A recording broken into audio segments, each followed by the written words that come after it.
If I asked you which modern U.S. politician was the most responsible for gun control in the United States today, who would you say? Joe Biden? Barack Obama? Bill Clinton? Jimmy Carter? What if I told you you're looking at the wrong party? I mean, that's what we hear all the time though, right? Democrats are most responsible for taking away your guns. Every weekend while Barack Obama was president, the NRA hosted a "He's Coming to Take Your Guns Away" sale. So the political figure who is most responsible for gun control has to be a Democrat, right? What if I told you it was this guy? And let's call him... Oh, who am I kidding? We all know who that is, because everybody recognizes the devil when they see him. Ronald Reagan's first foray into gun politics started while he was the governor of California with the 1967 Mulford Act. Now, at the time, open carry was legal in the state of California. You could carry any kind of weapon that you wanted to in public, and a few people did. But one group in particular that chose to carry their weapons openly was the Black Panther organization. Now, the Black Panthers began open carrying in Oakland because they were protesting police brutality in 1967, which sounds eerily similar to protests that we still have today. Now, the idea of armed black men marching up and down in front of the government buildings while defying police really didn't sit well with a lot of people in the state. And for context, this was during the Civil Rights era, and we had just passed the 64 and 65 Civil Rights Acts. So for the first time, the government is really seeing black Americans as actual people.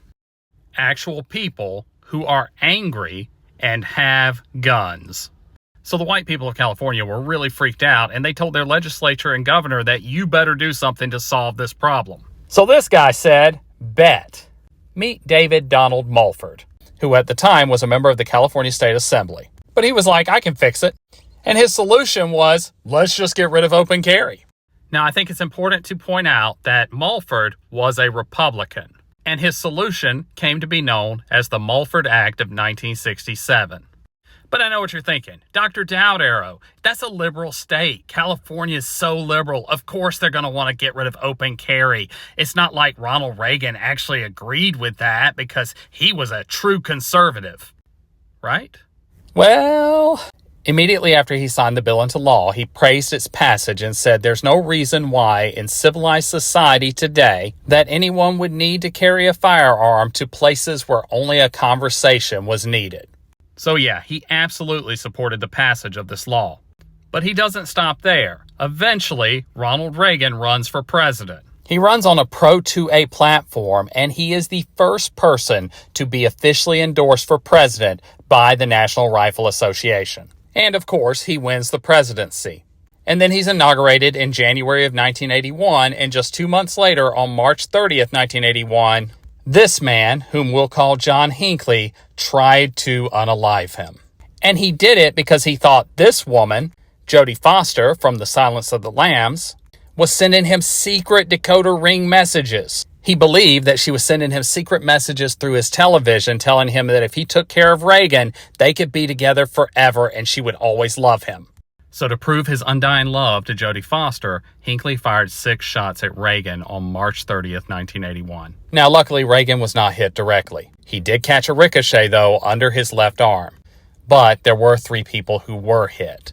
A member of the Secret Service named Tim McCarthy, a member of the D.C. Police Department named Thomas Delahanty, and this guy, James Brady, who was Ronald Reagan's press secretary at the time.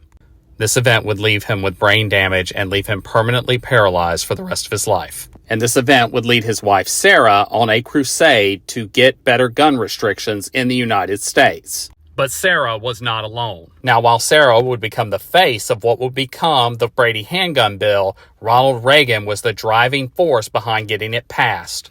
For the remainder of his presidency, Reagan fought with Congress to try and pass the Brady handgun bill unsuccessfully. His initial draft of that bill went through Congress in 1987. But he didn't stop. Reagan would spend the entirety of his successor's presidency trying to pass the Brady handgun bill. And somehow, Congress was able to prevent it from getting passed. But Congress knew they were on limited time. It was going to pass eventually because of what Ronald Reagan started to do.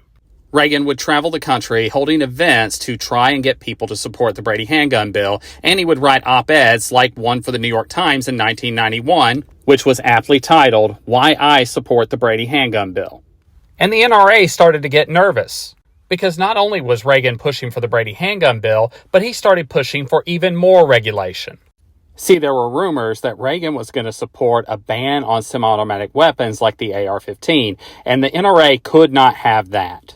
Because think about it, how would it look if the first person that the NRA endorsed suddenly became a proponent for gun control, especially bans? The NRA needed a scapegoat, and they got one with the election of Bill Clinton. And this was kind of a godsend for the NRA, because now they could blame all of Reagan's antics on the Democratic president. And boy, did Reagan have some antics. He writes an open letter to Congress along with Gerald Ford and Jimmy Carter supporting the semi-automatic weapons ban. And in that letter, he cites research that shows that banning those weapons will be beneficial to society. Specifically, he mentions how the purpose of law is not to eliminate all instances of a crime, but to reduce the crime from happening. And he argues that's what will happen if you ban these weapons. It will reduce the supply, thus reducing the number of crimes committed by them. So Reagan gets his big victory. Both the Brady handgun bill and the semi-automatic weapons ban both pass, and the NRA gets to scapegoat a Democrat as being responsible for the passage of both bills. But despite this false narrative that these bills pass because of crazy liberals, we know that the bills only passed because of the influence of Ronald Reagan. And we know this because Republicans and Democrats both said they only voted for this bill because he told them to. Like this guy, Democratic congressman from New Hampshire, Dick Sweat, who said that he only supported the measure because he was afraid of getting on Ronald Reagan's bad side. So there you have it. The politician who turned out to be most responsible for passing gun laws in this country turned out to be a Republican. And not just any Republican, the Republican. Ronald Reagan was the most influential political figure of his time. And without him, the Brady handgun bill, semi-automatic weapons ban, and the Mulford Act would have never passed. Thoughts?